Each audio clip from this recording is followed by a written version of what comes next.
we have just got the first official casting from the Game of Thrones successor series that will be taking place during the events of the Long Night or the Age of Heroes. In this video, I'm going to discuss all the different possibilities of who Naomi Watts may be portraying in this up-and-coming prequel series, and also what this sort of means for the show given this description that went along with her casting. Let's go ahead and begin. Tinfoil caps are a requirement for this video.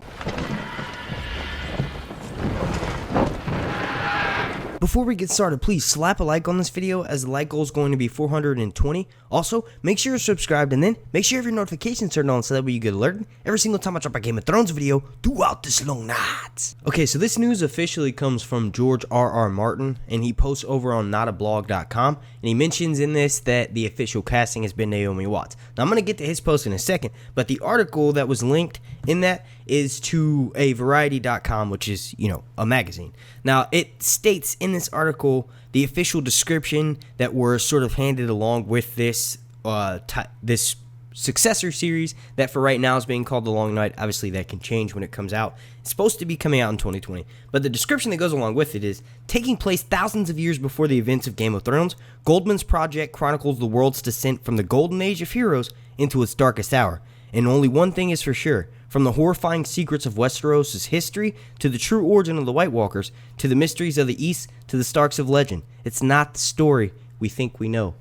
Now, obviously, that's a pretty cryptic description, and I'm going to talk about what exactly The Long Night and the Age of Heroes is. It's sort of just a refresher course. I'm pretty sure most of you guys watching this video know what that is, but I'm going to refresh that for you. But I think what they're trying to do by saying it's not, what we've been told, honestly, we don't really know that much about it. What is written in the World of Ice and Fire, which has the most context or the most information about what happened during the Age of Heroes, is all written down by maesters and a bunch of old people who, they been told this information secondhand, so it's never really 100% solidified, or we don't know exactly what happened during this time frame. So there is some truth in the fact that the synopsis of the show is saying that nothing that we know is the truth and it's all going to be revealed in this series. There is some truth to that, but also they want to make it sort of how the Game of Thrones is. We have several seasons that didn't really have that much to back them in the books. Past season 5, the show kind of took on its own form, and ultimately we hope the ending is similar to how it ends in the novels. But in my opinion, with them giving this initial synopsis of the show saying that, it's not what we expect it to be, that gives the showrunners, George R. Martin is going to be playing a heavy hand in the show, but that gives them the option of adapting George's work for TV and making it so that the structure of the story can fit along with an episodic format. In layman's terms, I think they're going to change some of the most basic information that we know about the Age of the Heroes. Now, for the most part, we know that this is a time frame that takes its name from a bunch of the individuals that lived during that time, and it all came crumbling down during the Long Night, or at the beginning of the Long Night, which is actually where this show takes its name from. Now, we don't really know 100% for certain that this is the first Long Night for Westeros or for any really of Planetos, but what we do know for the most part is during this time frame, this was like a golden age for Westeros, and it was like towards the beginning, or actually no, it pretty much was the beginning of the founding of Westeros. It was during the time frame that the first men made this plaque between the children of the forest. We had Bran the Builder building the freaking wall during this time frame. We also had this OG pimp like Lan the Clever, who basically swindled the Casterlys, who Casterly Rock is named after on the show. And the Lannisters pretty much traced their descent from this dude, but he swindled their fortune from them using nothing but his wits. Now, this sort of leads me into the casting of Naomi Watts. Now, we could go one of two directions with this, and it could be that they're just saying it's the Long Night, and maybe we get something that's completely different, and it's sort of a fusion of Aegon's conquest and the Long Night, so maybe Naomi Watts could be playing someone like Daenerys the Dreamer, but I don't really think that's the direction they're going. I think Naomi Watts could in fact be a female version of Lan the Clever, because of the description we were given of her while she was cast was that she plays a, socialite who's hiding a dark secret. Doesn't say whether it's in Westeros or in Essos, but we are given the fact that she is somewhat well known and she's hiding a dark secret. So that could just be the fact that she's, pretending to be this high up person when really she comes from nothing. Now, that may be an option, but something more fun and something that I'm more leaning towards is the fact that the dark secret that she's hiding is that she's secretly the Night Queen. You're probably like, what? The Night Queen? Yes. Wait, I didn't get my pluralization right. I meant to say Night's Queen. Okay, now, so apparently the Night King is this dude who lived during the Age of Hero, not long after Bran the Builder had created the wall, which I just mentioned earlier. He was known as the 13th Lord Commander of the Night's Watch, and that he fell in love with a woman with skin as white as the moon and eyes like blue stars. He chased her and he loved her. Her skin was cold as ice, and when he gave his seed to her, he gave his soul as well. Now, we don't really have any information on who exactly the Night's Queen was and where she really heralded from, other than the fact that she's described as having skin as white as the moon and eyes as blue as the stars.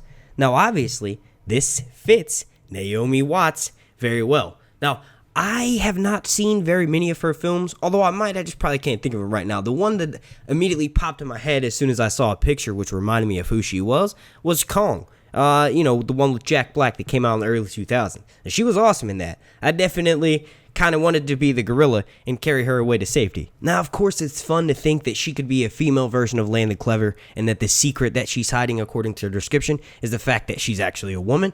And it's also fun to think that she could be Daenerys the Dreamer, and that she's some sort of Targaryen. And they're mixing Aegon's conquest, which is something very familiar to just the casual show watcher, to also the Age of Heroes, and they're just kind of putting this massive big spin on it. But I think most likely that she's the Night's Queen, because they're not going to lie to us, this close. It's going to be coming out, honestly, a little over a year from now. So it's in production. They're heavily casting characters, and I want to mention the casting that's been given so far here in a little bit, courtesy of Watchers on the Wall. But taking it at face value, this show is going to focus on the Age of Heroes, and the Night's King did live during this time frame, and so did the Night's Queen. So if they're going to cast someone this high caliber acting skill and also this early on, I think a central focus of the Age of Heroes and some of the most mystery and something that's going to draw in characters and that will also seem familiar, because remember, we've seen the Night's King this entire time on Game of Thrones, just a different version of him. I know he's not supposed to be that, but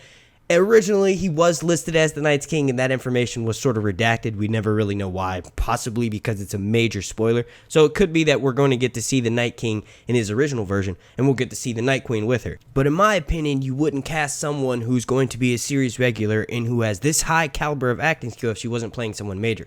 So it'd be cool to see, or to get to see, maybe her descent into the Night's Queen, because after they had their unholy union, they ruled, supposedly the Night's King ruled the Night Fort for something like 13 odd years, and during this time frame, there was some crazy shit that went on, and a bunch of very unnormal type of shit, like atrocities happened during this time frame. So it would be awesome to get to see that on screen. And I think another reason why maybe they chose this time frame also is because it kind of helps them budget-wise. This is supposed to be a more savage and more brutal time for Game of Thrones, so they won't have to spend as much money on expensive armor shots and these crazy looking weapons when it's supposed to be more of a feudal time. So maybe we'll just have straight savage war scenes, and they'll be low budget because they don't have to put as much into the armor and the weapons. Now, moving things along here, and George is not a blog post, he does mention that there are other prequels still in development. Now, he does say a couple. Initially, there was going to be 5 total, but he mentions that there are a couple. So I think there are at least 1 or 2 other ones going along, and he does say that he can't exactly mention what the plot of those are going to be,